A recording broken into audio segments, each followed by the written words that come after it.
अगर मैं पूछूं कि दुनिया का सबसे पहला जो मार्केटर है वो कौन था, तो शायद Steve Jobs, Philip Kotler, Coca Cola. आप लोगों के दिमाग में काफ़ी सारे नाम आ रहे होंगे, मगर नहीं, ये जो है अभी आप सोचना बंद कर दीजिए। ये बिल्कुल एक आम इंसान था। कैसे? चलिए आइए समझते हैं।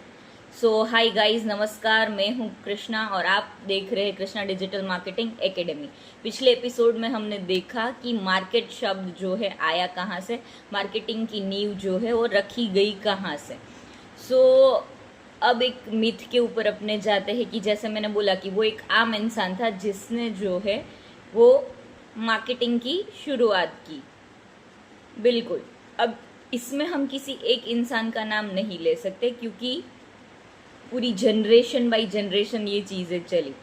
काफ़ी टाइम पहले जब कोई भी चलन नहीं था, पेमेंट लेन देन की कोई प्रोसेस नहीं थी, लोगों को पता नहीं था कि अपनी चीज़ की वैल्यूएशन कैसे निकाले, तो उस ड्यूरेशन में क्या होता था कि आज किसी एक किसान के पास बहुत ज़्यादा गेहूं है और दूसरे के पास दूध है, तीसरे के पास कपड़े है। अब उससे लेन देन का प्रोसेस कैसे करें?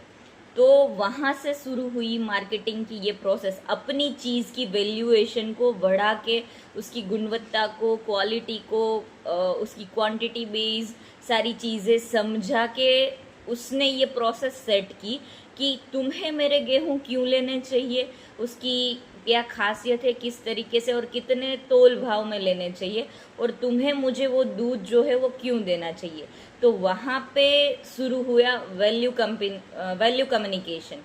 जो वैल्यू कम्युनिकेशन का प्रोसेस है उसे कि जहाँ पे ये मार्केटिंग की पहली नींव थी कि एक इंसान अपने पास जो कोई भी सामान है उसे दूसरे को देने के लिए उसकी वैल्यू समझाता था। तो आज के दौर में भी मार्केटिंग का सही मायना यही है ना कि आज आपके पास कोई उत्पाद है, कोई प्रोडक्ट्स है, अपने प्रोडक्ट को बेहतर ढंग से जितना आप रिप्रेजेंट कर पाओ, मार्केटिंग उतनी बेहतर तरीके से आपकी हो पाएगी और उतने बेहतर तरीके से आपकी ऑडियंस अगर आपको समझ पाएगी तो उतने अच्छे तरीके से आपका प्रोडक्ट बिकेगा। क्योंकि इनडायरेक्ट वे में हम मार्केटिंग करते क्यों हैं? क्योंकि आप अपने प्रोडक्ट को एस्टेब्लिश कर पाओ, आप अपने ब्रांड को एस्टेब्लिश कर पाओ और आपका सेल्स है वो ज़्यादा से ज़्यादा हो। क्योंकि किसी भी बिजनेसमैन के माइंडसेट में ये चीज़ें होती है कि कुछ हो ना हो, मेरा सेल्स बढ़ता रहना चाहिए, 10x, 50x, 100x। तो ये जो चीज़ें है, मार्केटिंग जो है वो सेल्स को ग्रो करने का एक मैजिक है और इसकी शुरुआत जो है वो इस तरीके से हुई थी। सो अगर आपको मज़ा आया हो मेरी बात सुनने में तो दूसरे एपिसोड के लिए वेट कीजिएगा। तब तक के लिए नमस्कार।